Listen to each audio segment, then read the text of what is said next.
E isso me remete a uma questão. Já está na hora de problematizar aqui a nossa conversa. Porque... Bora!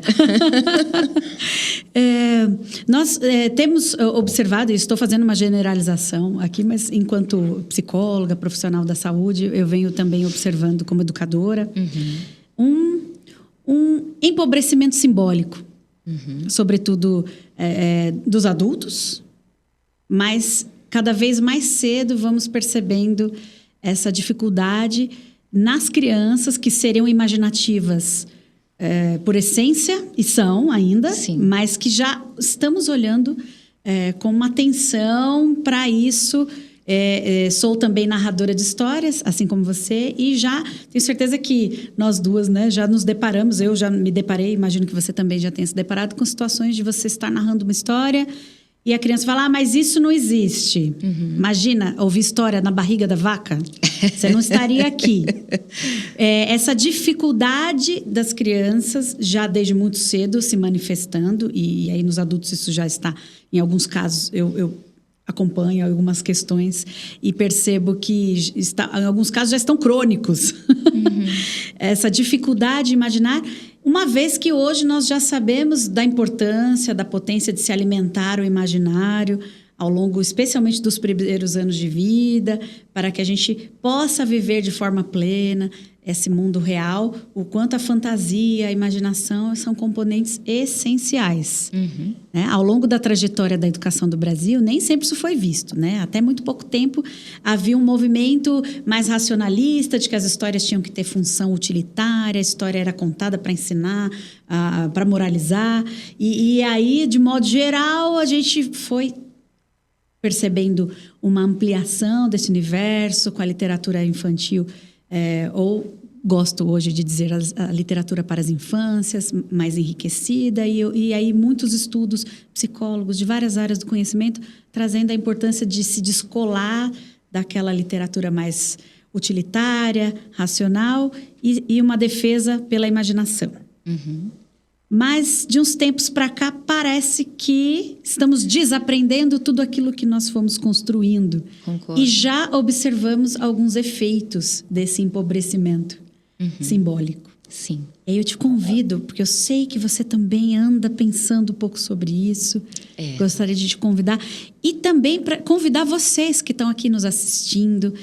Depois deixem aí os seus comentários. Faz sentido essa conversa? Você na sua sala de aula, será que já passou por alguma experiência assim?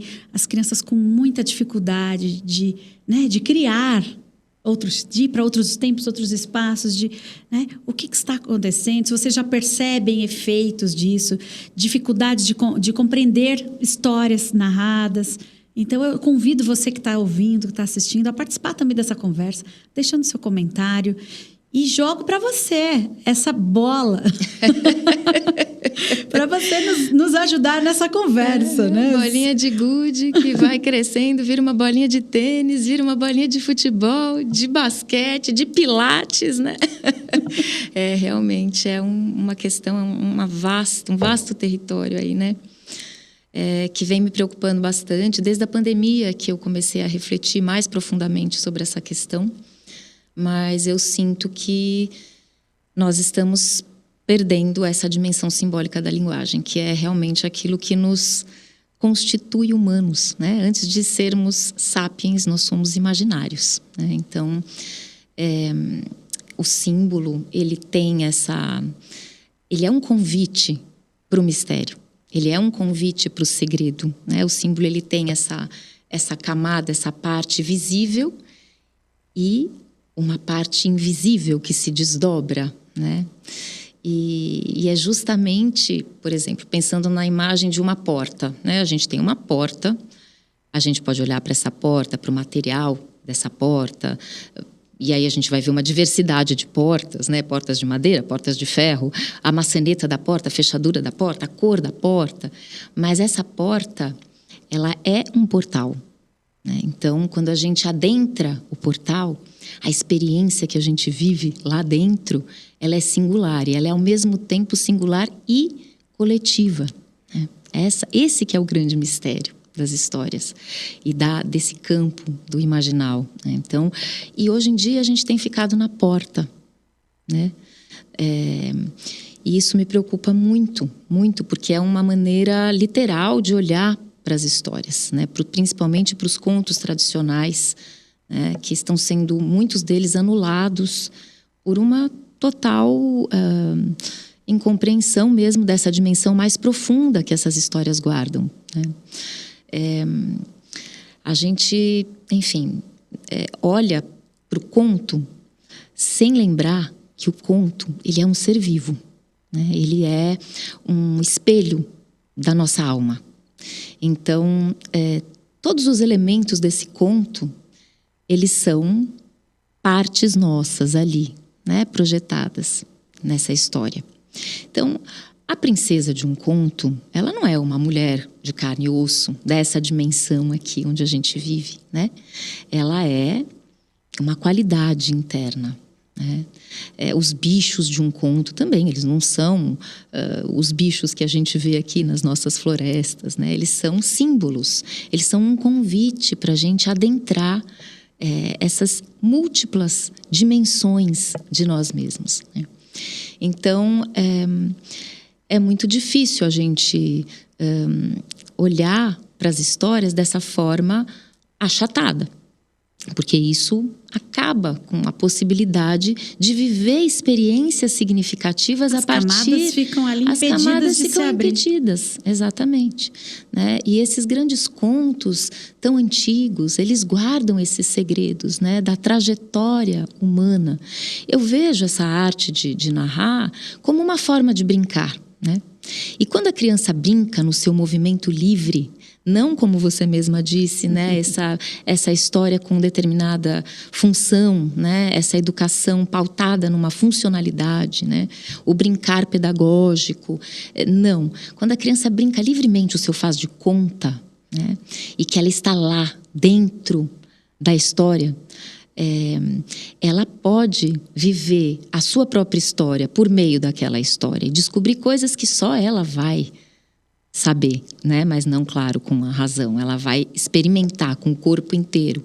E as crianças, elas nos lembram sobre essa inteireza, né? Sobre esse ser, essa unidade que a gente tem dentro. Porque aqui nessa dimensão a gente vive as contradições, né? Esse mundo da dualidade. E os contos, eles trazem, inclusive, figuras, personagens que são muito polarizadas, né? Mas justamente como faces, né? de uma mesma personagem. Então, se eu tenho 3 irmãos, por exemplo, numa história, são faces desse mesmo irmão. Talvez o terceiro consiga realizar a prova que os outros 2 não conseguiram. Os outros 2 talvez estejam ainda nesse pêndulo das polaridades, e aí o terceiro venha saltar, venha trazer esse ponto de equilíbrio, né, entre os outros e saltar para um outro nível de consciência, né? Ele vai crescer, a gente, por meio do conto, vai crescer internamente. Então, esses contos, eles abrem espaços dentro da gente de crescimento espiritual, né? Então, porque nós temos essa camada visível, material, e nós temos a camada invisível, espiritual, né? Que é a camada mais secreta, a camada mais oculta dentro da gente. É como se os contos fossem esses mapas, né, que apontassem caminhos possíveis para esse coração, para essas terras de dentro. E não o coração como a emoção, os sentimentos, né? Não é isso. Mais profundo. É um pouco mais profundo, é esse centro dentro de nós. Olhar para si, se ver, se reconhecer, exatamente, se sentir. Essa centelha do mistério que nos habita. Então, os contos, eles nos levam para esse lugar. E o caminho é singular, mas o destino é esse, né? Então, são as terras do coração. E os contos, claro, eles não são o território, eles são o mapa, né? Eles são guias para que a gente vá vivendo essa experiência em direção ao mais profundo de nós mesmos. Então, eu vejo muito os contos como a possibilidade de mergulhar e de voar ao mesmo tempo, né? Quando eu era menina, eu sonhava muito que eu voava e que eu respirava dentro d'água. Uau. E eu fui percebendo que a arte de contar histórias me devolveu isso, né? Essa possibilidade de voar para um tempo sem tempo, né? E de mergulhar num lugar sem lugar, que é dentro. E ao mesmo tempo, quando a gente... O mais bonito é que quanto mais fundo a gente mergulha, mais alto a gente voa. Quanto mais alto a gente voa, mais fundo a gente mergulha, né? E se a gente já olhar ao pé da letra, né, em primeira mão, para um conto, já classificando as personagens, né, com aquela... identificando, né, as personagens, interpretações muito literais, a gente destrói essa possibilidade mais profunda, que é singular, né? Cada pessoa vai viver a sua história a partir daquela história. Eu costumo dizer que a moral da história é sempre a história como morada, né? Então, uau, lindo isso. Isso eu aprendo com as crianças, porque as crianças, elas, no seu movimento natural, elas habitam as imagens, as grandes imagens da alma, né? E essa linguagem simbólica, esse símbolo, ele é um mensageiro. Ele é um mensageiro entre a terra e o céu. É o que a tradição chama de linguagem dos pássaros. Então, quando a gente brinca, a gente estabelece pontes, né, entre o mundo de dentro e o mundo de fora, o mundo do alto e o mundo de baixo, né? E a gente não pode perder esse voo, a gente não pode perder esse mergulho. Eu defendo isso com unhas e dentes, assim. Ai, porque eu acho isso... esse é o brincar, e eu vejo a arte de contar e de ouvir histórias como formas de brincar, né? As histórias brincam dentro da gente e a gente brinca dentro da história, né? Então, é essa possibilidade de... Possibilidade e se permitir, né? A gente tem esse convite para a brincadeira e a possibilidade de se permitir estar nesse lugar. Exato. Aquilo que nos contos populares do Brasil, né, existe essa formulazinha, eu estava lá, né? Eu estava lá, na festa de casamento da princesa, do príncipe, e tinha até trazido um pratinho de doces, mas na ladeira do escorrega eu tropecei e derrubei. E as crianças nessa hora, elas não se conformam, né? Como assim? Mas você podia ter botado num Tupperware. Não sobrou nem um brigadeiro para mim. Então, elas estão completamente lá, né? E aí também, outra formulazinha que anda sendo assassinada, que é o felizes para sempre, sim, né? Quando a criança brinca nesse outro tempo, nesse outro espaço, ela é feliz para sempre, né? Porque o felizes para sempre, ele pertence a essa outra dimensão, né? Então, claro que aqui a gente sabe que a nossa realidade, né, ela não é feliz para sempre, a gente sabe disso, né?